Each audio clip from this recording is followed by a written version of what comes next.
Disgraced Sarah Ferguson has secret plan to flee UK, but Theresa major drawback. Sarah Ferguson spent decades inside the royal fold, but now she has to start a new chapter by herself, and experts think she may well abandon the UK altogether for a new life away from the scandal. It only took weeks for Sarah Ferguson's life to dissolve, but her fall from grace had been a long time coming. Sarah Ferguson has lost much of the life to which she had become accustomed.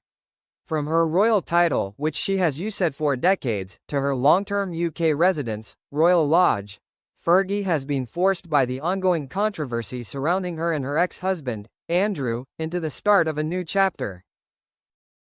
Whilst Andrew is understood to be moving to a home on the Sandringham estate, the King's private 20,000-acre Norfolk property, his ex-wife will be making her own way, but it is by no means the first time Sarah has found herself forced to reinvent herself.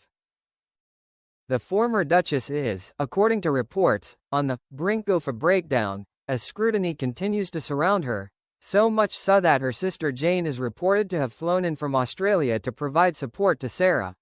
Whilst it is currently unknown exactly where Sarah will be spending this next chapter of her life, more than one expert has claimed that she is likely to leave the UK behind altogether, with public outcry showing little sign of dimming anytime soon. One royal expert has claimed that there is one country in particular that Sarah might be likely to call her new home, but it would come with one huge drawback for the mother of two.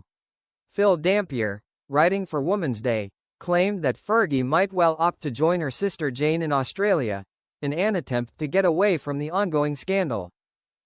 Jane, who is reported to live in New South Wales' Central Coast, is only a year older than Sarah, but has lived in the other side of the world since she was a teenager. Sarah's sister Jane recently came over to comfort her, and she has suggested she could always move to be near her in Australia, the expert claimed, adding, Fergie has always loved Oz and Aussies, and some still like her. Despite living so far apart for decades, Jane and Sarah are said to have remained close, with Sarah calling her older sister a phenomenal human and saying in an interview last year about their bond, I respect, love and admire Jane. I am her little naughty sister, and she puts me first. However, there would be a major drawback to the potential plan, the expert acknowledged, being thousands of miles away from her two daughters, Princess Beatrice and Princess Eugenie, as well as her grandchildren. Like many families with loved ones on the other side of the world, she would miss her daughters and grandkids, he wrote. But they could always visit, and at least she would be free to live again. Sarah has opened up about how important being a grandmother and mother is to her many times, describing the arrival of her grandchildren as precious, joyful, and exciting, but noting that she has big shoes to fill. Andrew's ex-wife has often expressed her admiration for what a committed grandmother the late Queen Elizabeth was to her daughters, and saying that she can only dream to aspire to be the wonderful grandmother the former monarch managed to be. It is not only Sarah's personal life that has been rocked by the recent scandal engulfing her and her ex-husband, regarding their ties to convicted sex offender Jeffrey Epstein. Her professional life has taken major hits too. When an email emerged that Sarah sent to Epstein only weeks after publicly disowning him in 2011, many of the charities she worked with dropped her like a hot potato, declaring it would be inappropriate to continue their ties.